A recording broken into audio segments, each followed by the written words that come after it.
Vamos a ver. Ya ustedes han hecho una clase parecida con la doctora Muñante. Hay un tema en la primera parte del curso, ¿no? De hormonas. Voy a centrarme, vamos a fijar algunos conceptos, si se quiere, conmigo. ¿Se puede ver mi pantalla? Sí, doctora, en pantalla completa. Entonces, el tema es ciclo menstrual, ¿no? Pero uno dice, para que menstrue, pasan muchas cosas, ¿no? Desde cambios hormonales, cambios en el ovario, cambios en la trompa, en el cuello, en la vagina, en todo sitio. Y todo para que menstruen o para la función reproductiva. Entonces, en algunos libros ya no le llaman ciclo menstrual, sino ciclo femenino, ¿no? A esto que conocemos como ciclo menstrual. Recordemos que el ciclo menstrual o ciclo femenino dura, ¿cuánto? 28 más 7 días, ¿no? Más menos 7 días. Recuerden, esos son los rangos de normalidad, ¿no? Puedes menstruar desde 21 hasta 35 días, es normal. 20 para abajo, 36, 37 ya es anormal, ¿sí? Eso hay que ver qué hacemos, dar tratamiento, regularlo. Eso a tener en cuenta. ¿Quién o qué parte del ciclo después de la ovulación o antes de la ovulación es la que manda a que los ciclos sean cortos o largos? Es la segunda parte del ciclo, ¿no? Desde que la mujer ovula hasta que haya la menstruación pasan casi exactamente 14 días. ¿Sí? Entonces, ahí no hay problema. Entonces, ¿quién va a mandar quién va a ser responsable del número de tus días de ciclo? La primera parte de su ciclo, ¿no? Entonces, eso a tener en cuenta también. Y el ciclo se divide pues en varios, ¿no? En ciclo ovárico, en ciclo uterino, cervical, y vamos a ir viendo eso. El ovario. Recordemos que el ovario es una glándula que tiene doble función, exocrina y endocrina, ¿no? Y en la parte endocrina forma hormonas, ¿no? Y en esta van a actuar también hormonas, ¿no? Entonces, ¿qué hormonas actúan en el ovario? Folículo estimulante y luteinizante. Ajá, por eso se divide en fase folicular y fase lútea. Luego el ovario produce estrógeno y progesterona. Además, este estrógeno y progesterona actuarán en el endometrio en fase proliferativa y secretora, que es endometrial, ¿no? Y haciendo que en alguna parte del ciclo haya más temperatura y menos temperatura y más temperatura en la otra parte. Eso vamos a ver más adelante, ¿no? Entonces, el ciclo hormonal va a depender de las hormonas que se están produciendo en la base del cerebro y de las hormonas que producirá el ovario, ¿no? Que van a actuar en el endometrio para que se cumpla lo del ciclo menstrual, ¿no? Entonces, el ciclo hormonal, ustedes sabrán, ya han revisado esto con la doctora, empieza desde la corteza, ojo. Actualmente se habla de un ciclo, el ciclo no es hipotálamo, hipófisis, ovario, es corteza, hipotálamo, hipófisis, ovario. La corteza es donde empieza todo, manda todo, ¿no? Luego viene el hipotálamo, que se va a producir las hormonas, la GnRH, y luego actuarán en la hipófisis, básicamente en la neurohipófisis, en la adenohipófisis, y esta producirá hormonas que actuarán en el ovario, ¿no? En la célula de la teca o en la célula de la granulosa, dependiendo de qué hormona actúe en ella para formar progesterona o estrógenos, ¿no? Y acá es eso, ¿no? Entonces ya una vez que hubo la acción de la corteza, el hipotálamo a través de la GnRH estimulará la hipófisis para la producción de FSH y LH, ¿no? La FSH estimula el folículo y la LH estabiliza el cuerpo lúteo para la producción de progesterona. Y estas dos, el folículo que produce estrógeno más la progesterona del cuerpo lúteo, van a actuar en el endometrio para el ciclo endometrial, ¿no? Eso es la base de todo este ciclo hormonal, ¿no? Entonces, la GnRH, ¿qué cosa es? La hormona que se produce en el hipotálamo, ¿no? Es una proteína, ¿no? De 10 aminoácidos. Recuerden el nombre, se sintetiza en el núcleo 4 del hipotálamo medio basal, ¿no?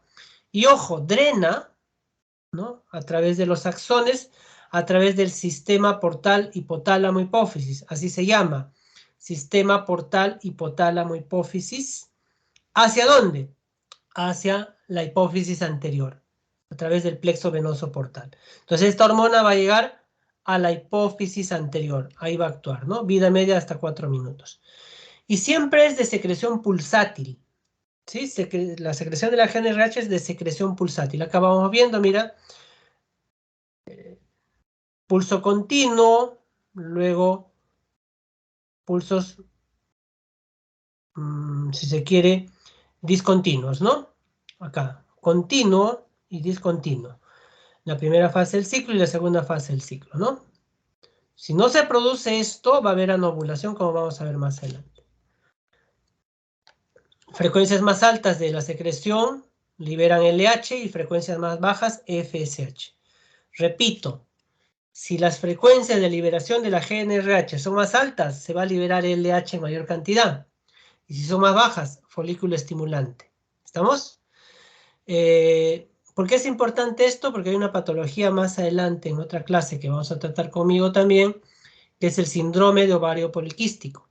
Y en el síndrome de ovario poliquístico, los pulsos de la GNRH son muy altos, desde el inicio del ciclo. Entonces, ¿qué se va a liberar? Luteinizante al inicio del ciclo, cuando yo necesito más bien la folículo estimulante, ¿no? Entonces, eso es importante y vamos a tocarlo más adelante. El estrógeno aumenta la frecuencia, la progesterona disminuye la frecuencia, ¿no? Entonces, decíamos al inicio de esta parte que el cerebro es la que manda todo el ciclo, y acá en este gráfico está eso, ¿no? En el cerebro se puede producir todas estas sustancias, la dopamina, norepinefrina, serotonina, opioides, y estas actuarán en el hipotálamo, ¿no? Entonces, dependiendo de que en ese momento yo tenga más o menos de estas sustancias, miren, la noradrenalina en cantidades elevadas producidas por el cerebro me puede estimular la secreción de GNRH. Al contrario, la dopamina me inhibe el efecto de la GNRH. Las beta-endorfinas suprimen la liberación de GNRH. Recuerden que las endorfinas se liberan en sistemas de estrés marcado, dolor marcado, crónico, severo. Miren, la mujer va a dejar de menstruar. No va a tener ciclo. ¿Sí? Porque de ahí empieza el cerebro. Ojo con eso, chicos. Empieza en el cerebro, no se olviden. Y viene todo lo demás. Luego vienen las dos gonadotrofinas clásicas, ¿no? Las gonadotrofinas, la LH y la FSH, ¿no? ¿Por qué se llaman así? Porque se producen porque actúan, perdón, en la gónada, en el ovario, ¿no? No se producen ahí, se actúan en el ovario. Son glucoproteínas, a diferencia de la otra que era solo aminoácidos, solo proteínas, ¿no? Y ojo, chicos, tienen dos subunidades. La alfa, la alfa es común para varias, miren acá, para las dos que estamos hablando, más la HCG y la TSH. Ojo con eso. Por eso una alteración tiroidea, repito, una alteración tiroidea puede alterarme estas hormonas y por ende todo el ciclo. En cambio, la subunidad beta le confiere la especificidad para cada una de estas hormonas, ¿no? ¿Quién estimula la secreción de estas hormonas? La GNRH, ya dijimos, ¿no? Por la secreción pulsátil, todo lo que estábamos hablando. La FSH, como su nombre dice, folículo estimulante, estimula el folículo. Entonces, ¿cuál es la función? Ahorita vamos a ver, el folículo pasa por varias etapas, ¿no? De reclutamiento, selección, crecimiento y maduración del folículo. Aumenta los receptores de la FSH, induce la actividad de la aromatasa, induce los receptores de LH para que actúen más adelante. En cambio, la hormona luteinizante, la LH, ¿no? Sintetiza los andrógenos o hormonas masculinas en la teca para que luego estas formen estrógeno. La maduración final del ovocito es responsable de eso, y además hay un pico de LH para que ovule la mujer, si no, no ovularían. Mantiene el cuerpo lúteo en la segunda fase del ciclo e induce la formación de hormonas esteroideas en esta fase. Miren acá, ¿qué vemos? Las dos hormonas en las diferentes etapas de la vida, ¿no? Desde prepuber para la etapa reproductiva y posmenopausia. En la etapa prepuberal, antes que la mujer menstrue, las dos hormonas están en niveles bajos, es cierto.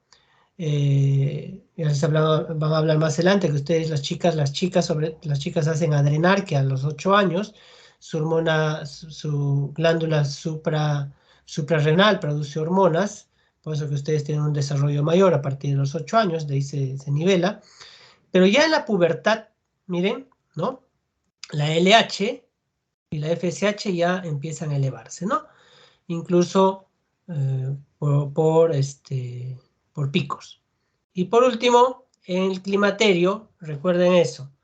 Estas dos hormonas, FSH y LH, que se producen en la hipófisis anterior, actúan en las células del ovario, ¿sí? En folículo.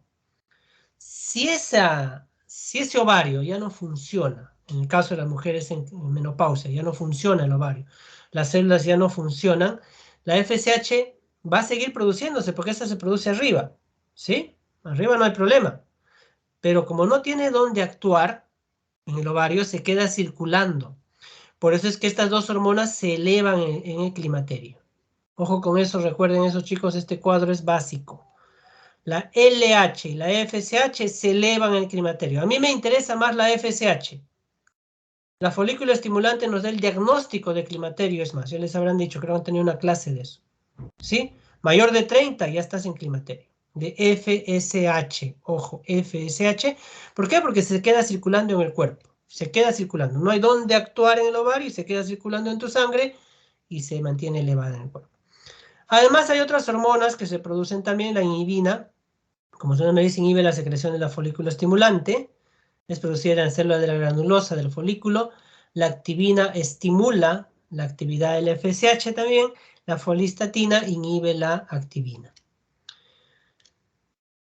Luego vamos a ver el ciclo ovárico, básicamente pensando en el ciclo del folículo. Miren acá abajo, ¿no?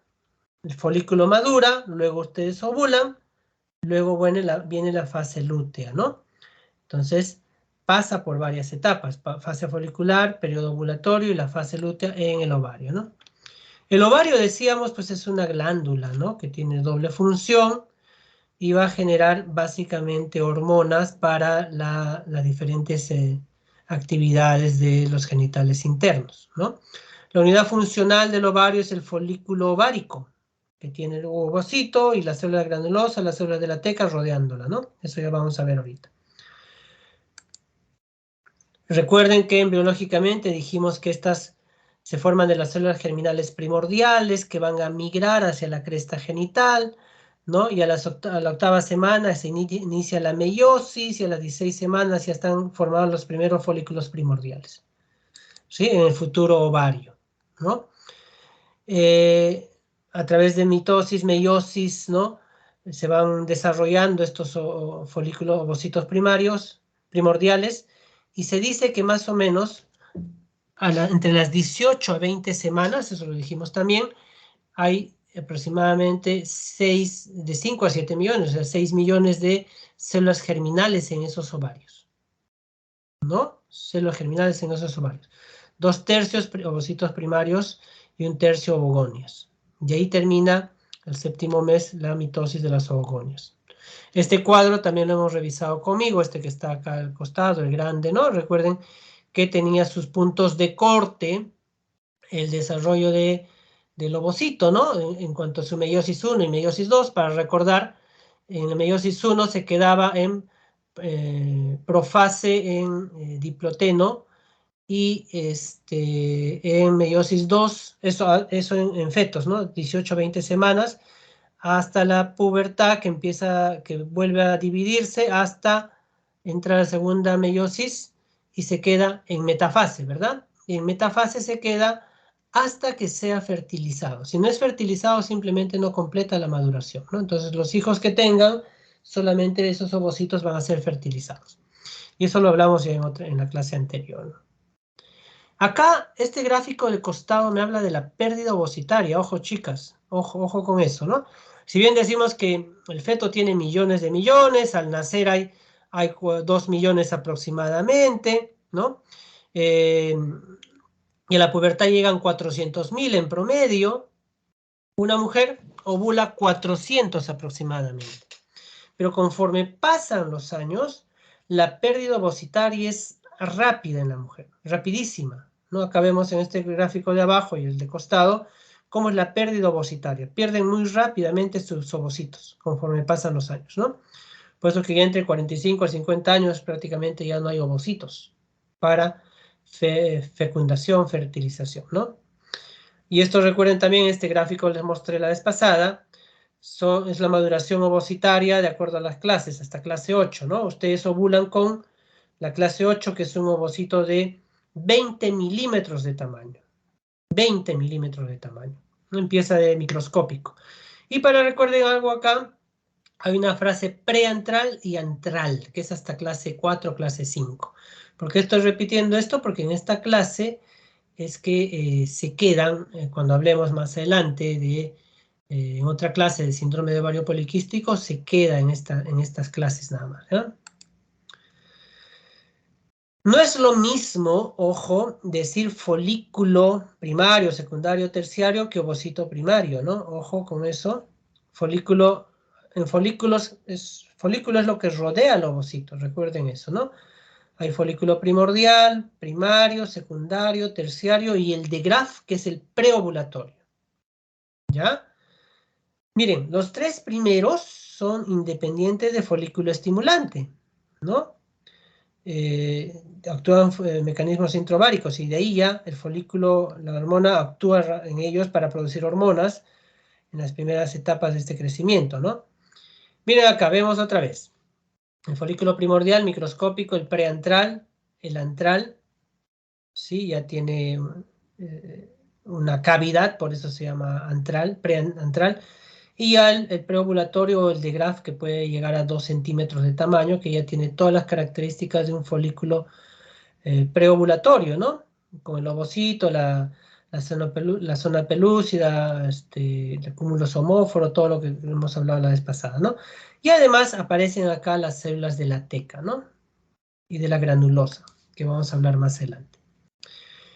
El folículo en el ciclo menstrual de toda mujer pasa por 4 etapas. Acuérdense eso, ¿sí? Todo lo que estamos hablando es para fecundación, ¿está bien? Todos los procesos hormonales que se dan en la mujer es para reproducción.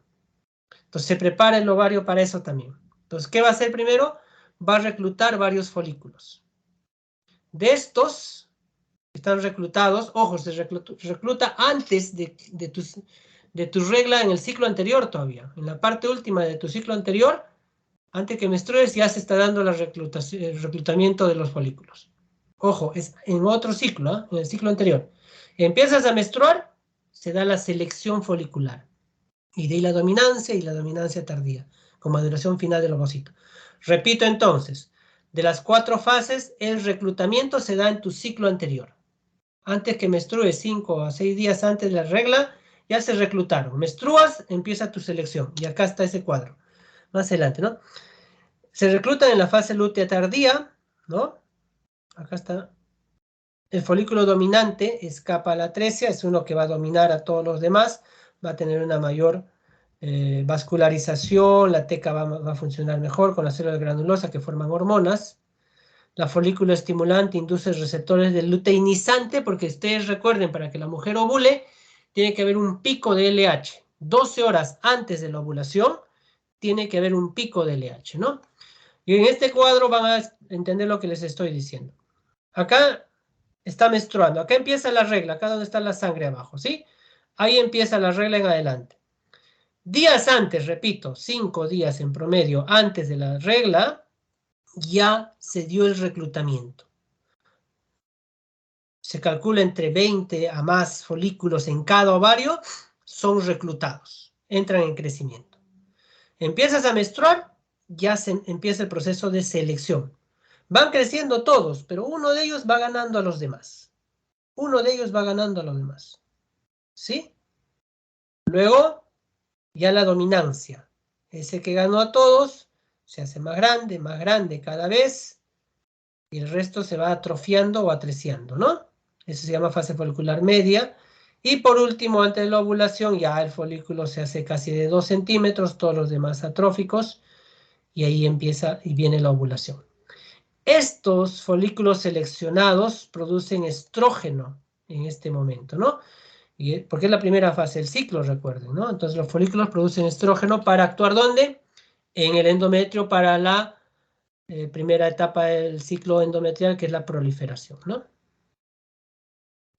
En otro gráfico El folículo dominante, miren, vamos de abajo hacia arriba, el gráfico de abajo primero, el folículo dominante crece, crece, crece, los demás van haciéndose atróficos o atrésicos, ¿no?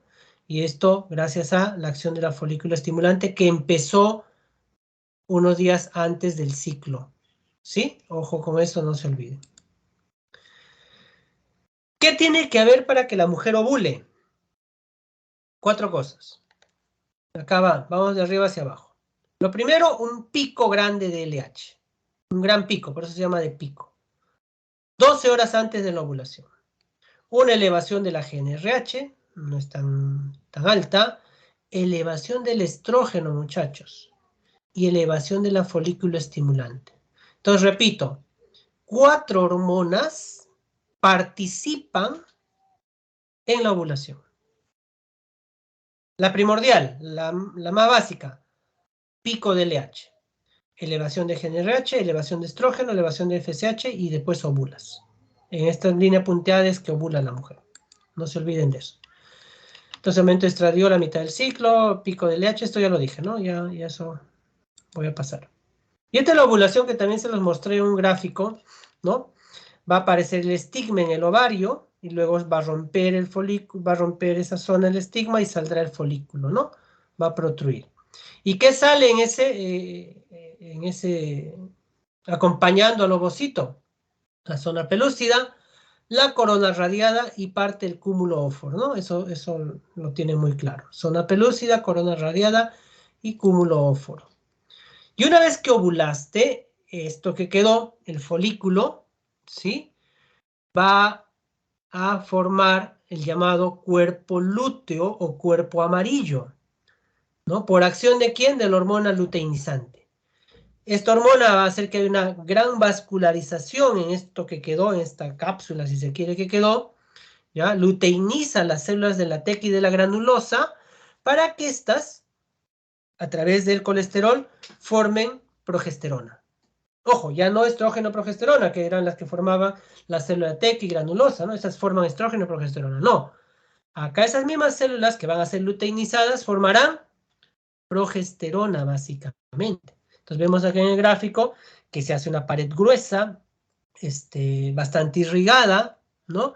Y formará, por esteroidogénesis, progesterona, que nos sirve para la segunda fase del ciclo. Y este cuerpo lúteo tiene un tiempo de vida limitado, 12 días en promedio. 12 días produciendo hormonas, muere o deja de producir, y 2 días después de ello viene la menstruación. Y miren cómo se ve un cuerpo lúteo, un corte, ¿no? Acá vemos amarillo. Es por el colesterol del que se llena para producir toda esta hormona progesterona, ¿no? En gestación, obviamente, el cuerpo lúteo crece mucho más, ¿no? Funciona casi 8 semanas, produciendo gran cantidad de progesterona para mantener el embarazo, ¿no? Cuando no hay embarazo, dura el tiempo que dijimos, y luego se hace atrófico y desaparece, ¿no? Desaparece. En la transición lúteo-folicular, ¿no? Para nuevamente otra vez empezar el desarrollo del folículo, disminuye el estrógeno, la progesterona, aumenta la secreción de pulsos de GnRH, otra vez, para liberar las hormonas arriba. ¿Ve? Cae la inhibina, el estradiol, aumenta la GnRH, con ello aumentará la secreción de folículo estimulante para otra vez reclutar a los nuevos folículos, como dijimos, antes que acabe tu ciclo, y empieza otra vez el ciclo. Reinicia el ciclo con el reclutamiento y luego la selección, ¿no? Entonces eso, para repetir lo que dije hace un rato. Hay 2 tipos de células que hemos estado repitiendo varias veces que rodean al ovocito en el folículo, ¿no? Las células de la teca y las células de la granulosa. Las células de la teca y la célula granulosa. Las células de la granulosa son las que están más cerca al ovocito y las células de la teca están por fuera del ovocito después de la membrana basal, ¿no? Entonces, las células de la teca, ¿qué producen? ¿No? Esteroides, en este caso, y la de la granulosa producen estrógenos, ¿no? Tienen receptores para FSH y LH también, ¿no?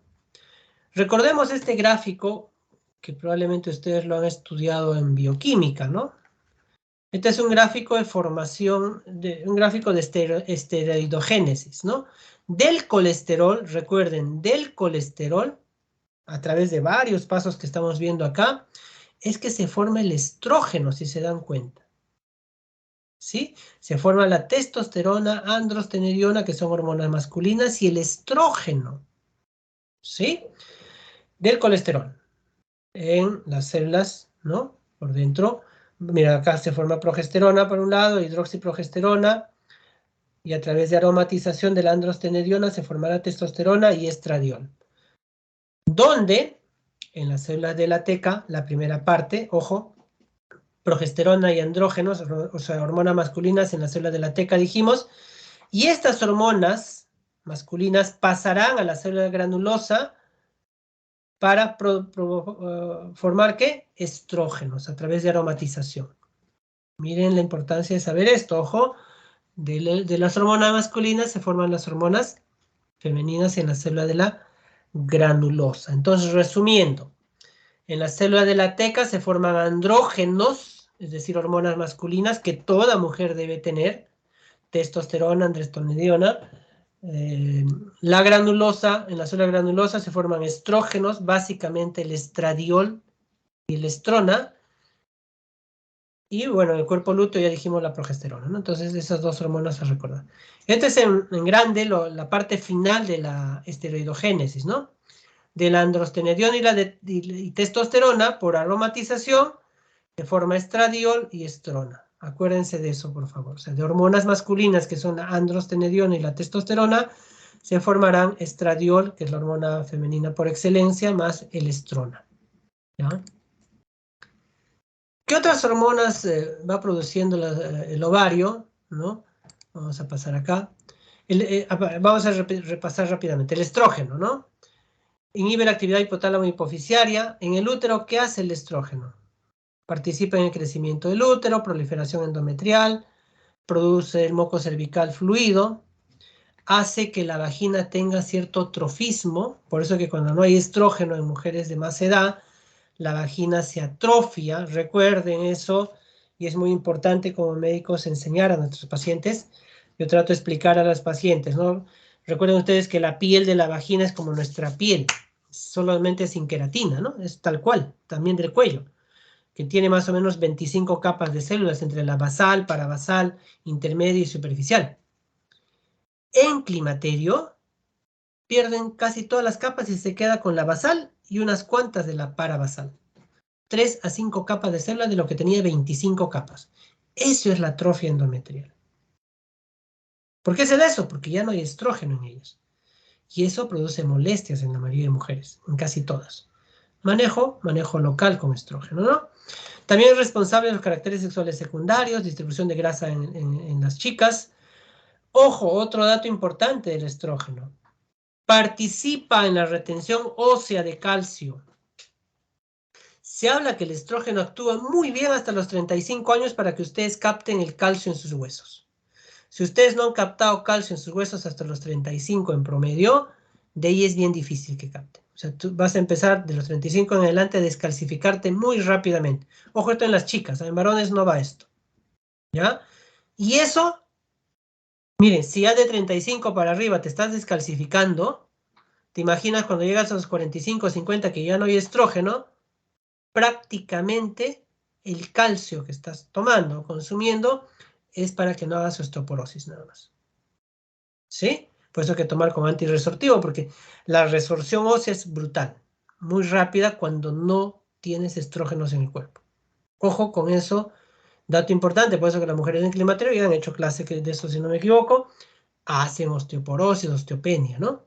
Marcadas. Y además el estrógeno participa en el crecimiento de los conductos galactóforos o de la mama. Crecimiento de los conductos. El pico de producción de estrógeno en un ciclo está entre el día 7 a día 14, ¿ya? Acuérdense eso, día 7 a día 14 en un ciclo de 28 días, ¿no? Y el metabolito es el estriol, de excreción, el estriol. En cambio, la progesterona, en el útero, ¿qué funciones tiene? Prepara el endometrio para la implantación, en la parte última con esto del pico de LH, ¿no? y la formación del cuerpo lúteo, la progesterona va a hacer que con la hormona luteinizante forme o prepare el endometrio para el probable embarazo. Si no hay esto, simplemente va a haber una menstruación más adelante. La progesterona inhibe las contracciones uterinas, importante. Recuerden que en gestación siempre le hemos dicho eso, ¿no?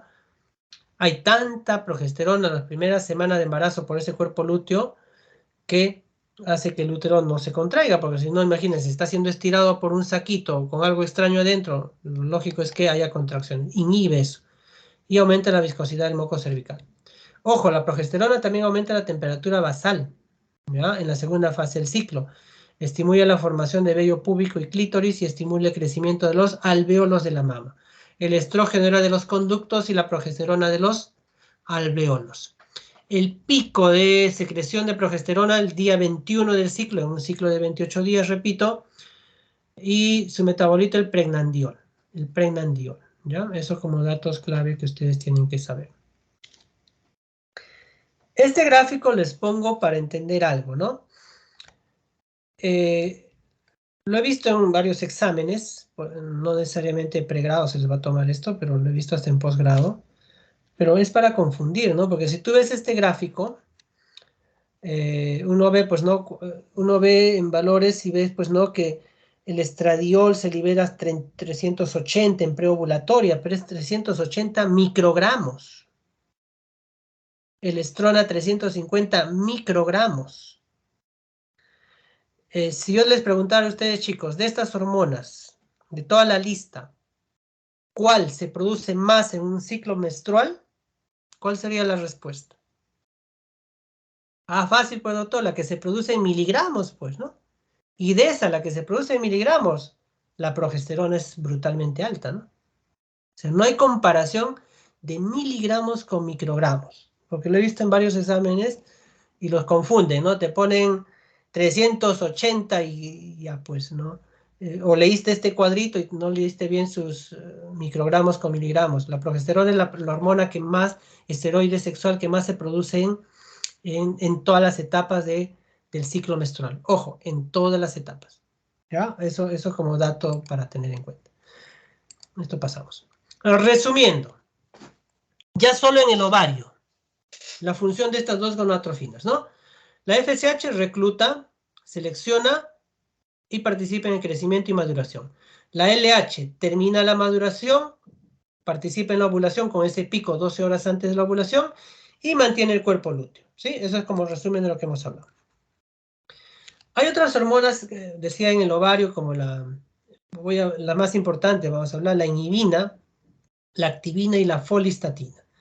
La inhibina es inducida su formación por la FSH, suprime la función de la FSH, por eso se llama inhibina. La activina, en cambio, estimula la liberación de la folículo estimulante, ¿ya? Y la folistatina inhibe la acción de la activina. Luego viene el ciclo en el endometrio, ¿sí? Todas esas hormonas, estas dos hormonas, básicamente estrógeno y progesterona que hemos estado hablando, estrógeno en la primera fase del ciclo y progesterona, el amarillo, en la segunda fase del ciclo, son importantes para todos los cambios que va a haber en el endometrio, ¿no? Eso lo saben muy bien. Entonces, recordemos, el endometrio es ese tejido que reviste la cavidad uterina, es un tejido el endometrio, ¿sí? Tiene su capa, después del miometrio viene la capa basal y la capa funcional. Bueno, el gráfico no me ayuda mucho porque la capa basal es 1/3 y la capa funcional debería ser más grande, ¿no? Acá está por crecer, pensemos que esta capa funcional está por crecer porque es la que va a desarrollar en la segunda fase del ciclo, ¿no? También la capa basal es la más pequeña, ahí están ingresando las arterias espirales, y la capa funcional son los 2/3 para arriba, es la que va a desprenderse en una menstruación, ¿no? Y estas dos capas formarán la decidua en un embarazo, eso está de más decirlo, ¿no? Entonces, esa capa endometrial va a pasar por cambios hormonales, ¿no? De fase proliferativa y en la segunda fase, fase secretora, ¿sí? Luego viene la regla. La fase proliferativa, ¿no? Va a proliferar, van a crecer los tejidos, ¿no? Aumenta, mira, la fosfatasa alcalina en tejidos, se inicia la actividad mitótica, mitosis en estas células, hay regeneración del epitelio superficial, porque acabas de menstruar, pues, ¿no? Acabas de menstruar. Se desprendió todo. Entonces ahora empieza a crecer otra vez, ¿no? Va a proliferar, las glándulas empiezan a aparecer tubulares, ¿no? Rectas y tubulares. Va aumentando el grosor de las glándulas y del tejido, del estroma. Estamos hablando de la fase proliferativa, estrogénica. Luego viene la fase secretora, ya cuando hay producción de progesterona. Ya los tejidos, las glándulas empiezan a diferenciarse, ¿no? Va a haber una vacuolización por debajo de los núcleos. Ojalá que puedan ver en el gráfico, en la foto de arriba, hay unas glándulas y hay unas células, y por debajo de las células se ven unas cositas blancas, que son las vacuolas debajo del núcleo, en el epitelio cilíndrico glandular del endometrio, ¿no? Eso caracteriza a esta etapa secretora. Va a haber un edema moderado, van a haber desarrollo de las arterias espirales que se van a hacer mucho más tortuosas, aptas para la implantación. Entonces está preparado para la implantación. Acá, miren, ya tenemos la fase secretora media, prácticamente listo para la implantación, el estroma bien prominente, bien vascularizada, las arterias espirales bien tortuosas, en serrucho, le dicen, con máxima actividad secretora, aumenta una gran cantidad de glucógeno en las glándulas endometriales. Ustedes saben que el glucógeno es una sustancia reserva. ¿Para qué? Para el embarazo, pues, ¿no? Preparándose para el embarazo. Hay cambios predeciduales, desarrollo de arterias espirales. Todo esto ocurre ahí nada más, fase secretoria media. Y si no se da, ya viene la fase tardía, si no se da la implantación o no hay embarazo, ya que va a pasar, va a haber lo que se llama la luteólisis, caída de la progesterona. Cuando cae la progesterona, se habla que esas glándulas que estaban ahí secretoras se agotan, si se quiere, pierden su glucógeno porque crecieron tanto y tenían por un momento su sustancia de reserva, pero se les agota esa sustancia de reserva y empieza a haber un problema de muerte celular en todas estas células. A eso se aúna que se van a liberar, se dice, prostaglandinas que producen vasoconstricción, ¿sí? La vasoconstricción hace que no haya una buena irrigación en el endometrio, produciendo hipoxemia, falta de hipoxia si se quiere, y muerte celular, ¿no? Y empieza a desintegrarse ese tejido, ¿no? A eso se suma que ocurre una especie de proceso inflamatorio en ese estroma, con aumento de células blancas, leucocitos y polimorfonucleares, ¿no? Por eso es que muchas veces las mujeres tienen dolor, porque hay aumento de prostaglandinas en esa zona. Y luego esto produce el desprendimiento de ese tejido. Doctor, ¿y por qué no caen trozos de tejido? Porque es un tejido. Porque se produce una enzima. Ojo, una enzima que se llama la fibrinolicina. Si ustedes, chicas, no formaran la fibrinolicina, les caerían en la regla trozos de endometrio, ¿no? Porque es prácticamente un epitelio lo que ustedes tienen. Entonces, no les cae así tejidos porque es lisado ese tejido, si se quiere, por la fibrinolicina y lo convierte en líquido. Por eso que les cae líquido, ¿no? Entonces, resumiendo, ¿por qué se da la menstruación? Por vasoconstricción de las espirales, por el y necrosis de los tejidos. Involución del cuerpo lúteo cae, y con eso caen los niveles de estrógeno y progesterona, aumenta prostaglandinas, la F2-alfa básicamente, y produce contracción miometrial para desprendimiento de los tejidos. Y todo lo que hemos hablado, ¿no? Más la fibrinolecina, que es la responsable de convertir ese tejido en líquido para que ustedes menstruen líquido. Para terminar esta parte de endometrio, que es importante, en grosores, ¿ya, chicos? Esto sí tienen que acordarse, no solamente si van a ser ginecólogos, como médicos. Es importante porque ustedes como médicos tienen que saber esto. Cuando una mujer menstrua, voy a empezar de ahí, se supone que descamas todo el endometrio que se había formado, pero queda tu capa basal. Pero la capa basal pues es pequeña, ¿no? 1 a 2 milímetros. Cuando una mujer termina la regla, su endometrio queda de 2 a 3 milímetros y eso es. Ecográficamente estoy hablando. Por favor, ecográficamente se sabe todo esto. 2 a 3 milímetros de grosor. Empieza a engrosar y previo a la ovulación, ojo, previo a la ovulación, está llegando más o menos a los 8 milímetros de grosor del endometrio.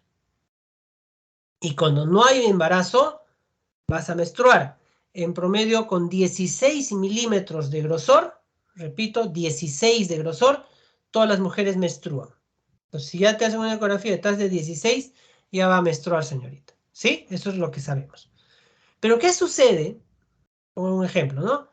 Terminaste de menstruar hace 2 días, te hacemos una ecografía y encuentro un endometrio de 12. Doctor, 12 es normal, pues. Sí es normal, es cierto. Pero, para el contexto de esta paciente que acaba de menstruar, que tendría que tener 3 a 4 milímetros, tiene 12. Es un endometrio grueso. Es grueso, entonces no hay opción. Tengo que confirmar o descartar que no sea una hiperplasia o que tenga alguna tumoración endometrial.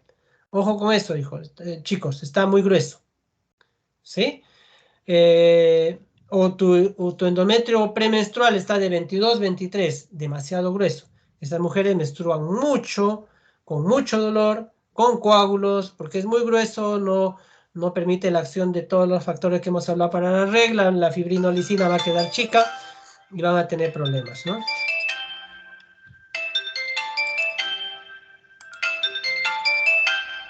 Disculpen un ratito.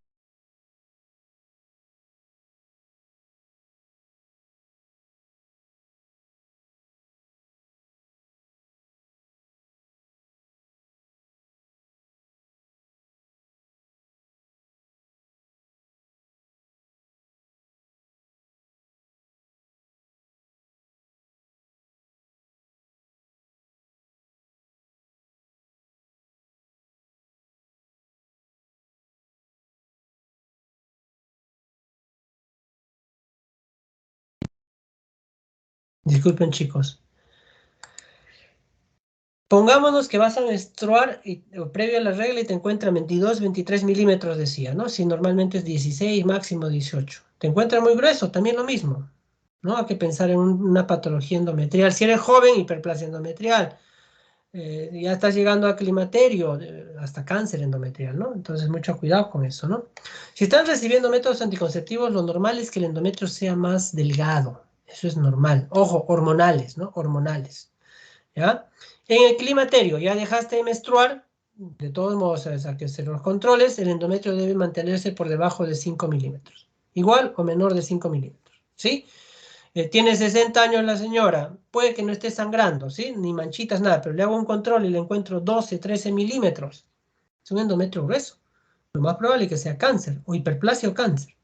Entonces, eso a tener en cuenta, ojo, porque no son tamaños normales, ¿ya? Seguimos ahora con el moco. El moco recuerden que se produce en el endocervix, ¿no? En el endocervix hay glándulas que forman diferentes tipos de mocos, ¿no? En los primeros días y últimos días. El moco se puede tomar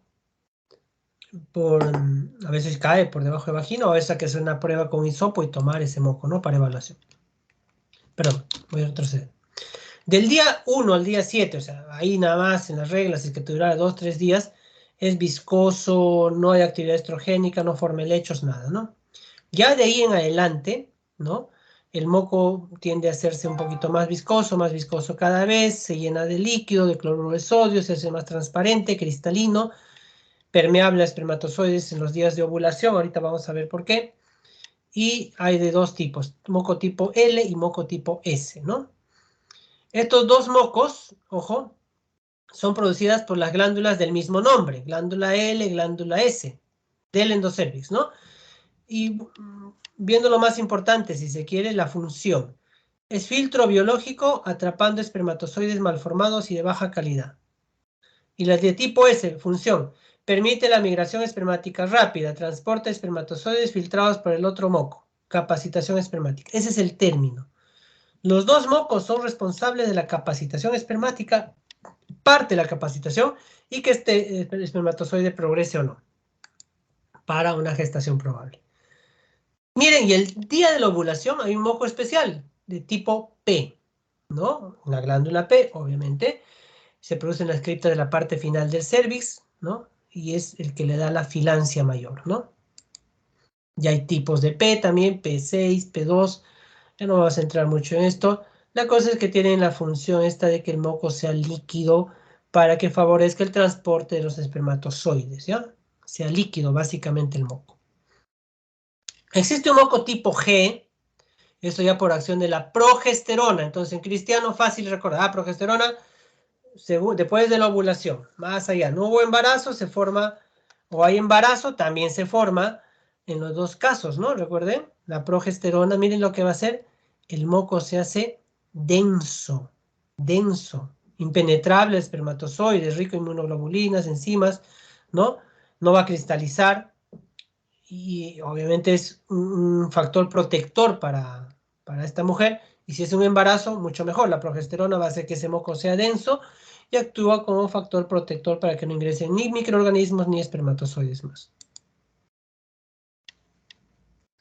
Esto se ha usado durante años, décadas, como un método, pues, ¿no? Estas características del moco, de ser primero medio seco, a luego ser filante, luego ser seco, como el método de Billings, ¿no? Entonces a la mujer le enseñan en qué momento está filante y calcular más o menos de acuerdo a eso que está ovulando y decirle que tenga relaciones tales días y no tales días, ¿no? Eso van a hacer cuando hagan los métodos de planificación familiar. Se llama método del moco cervical o de Billing. Por último, el ciclo vaginal. ¿Qué, doctor? ¿La vagina también pasa por cambios en el ciclo? Así es. Y cambios grandes, ¿ah? Primero, recordemos que la vagina es epitelio poliestratificado plano, no queratinizado. O sea, es piel, es como nuestra piel sin queratina. Acuérdense eso.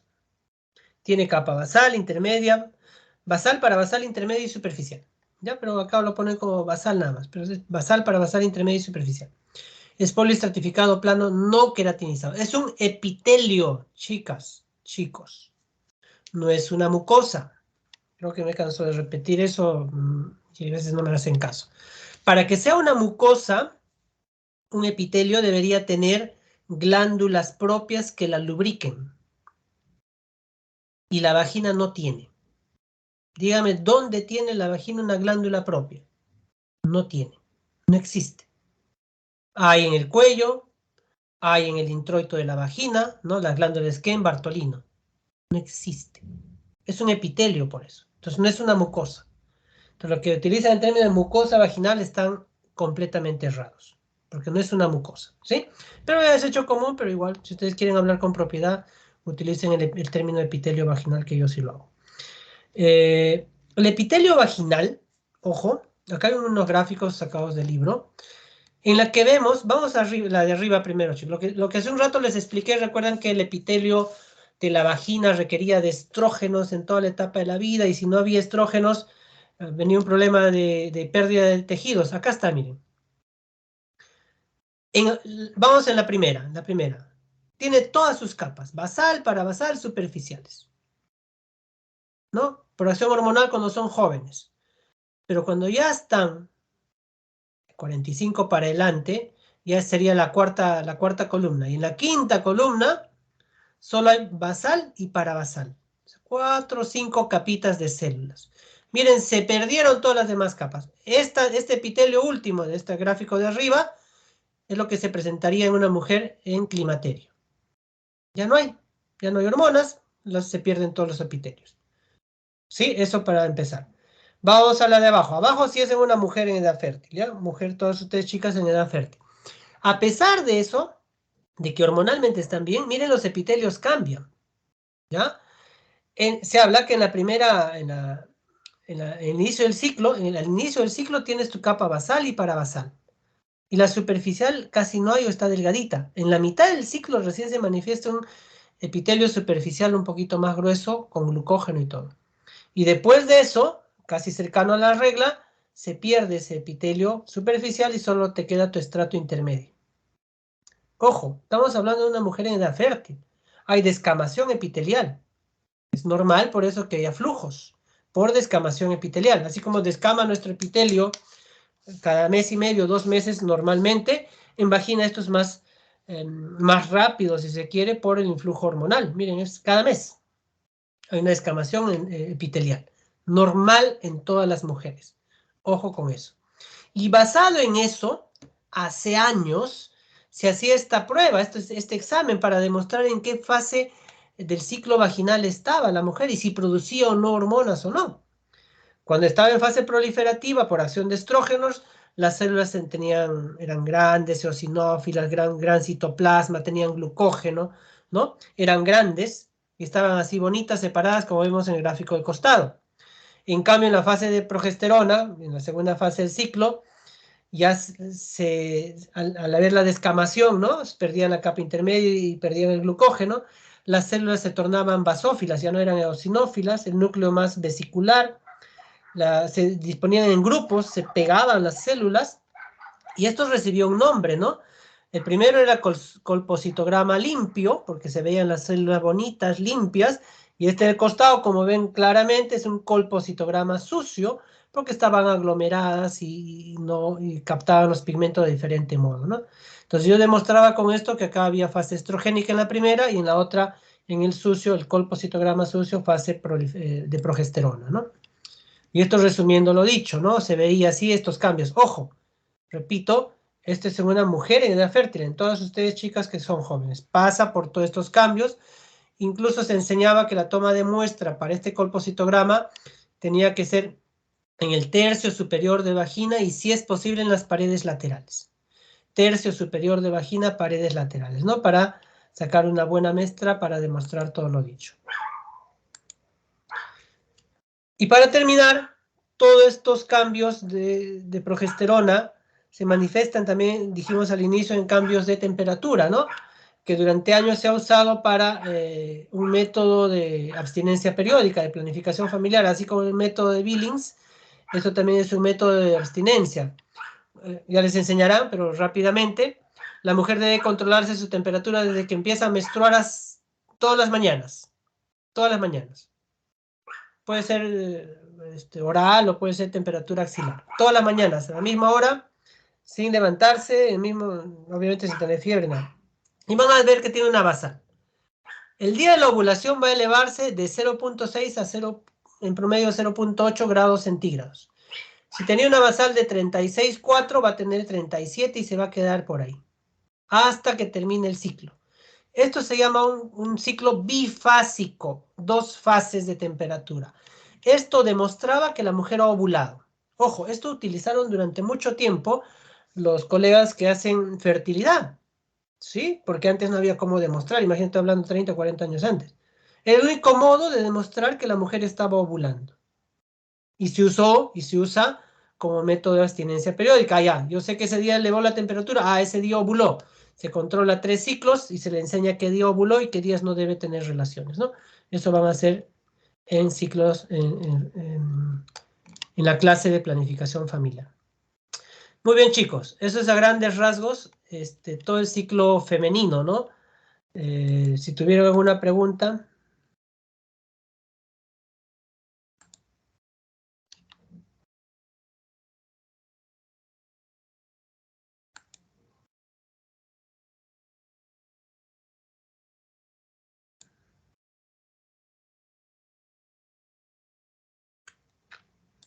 Se han quedado dormidos, creo.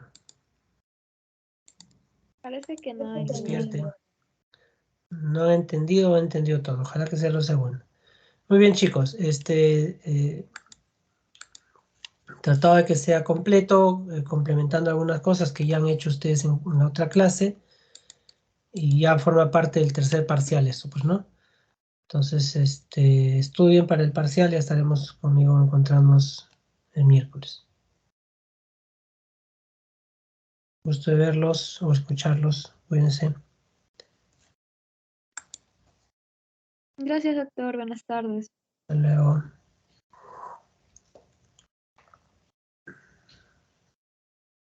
Gracias, doctor. A ustedes, chicos. Estoy grabando.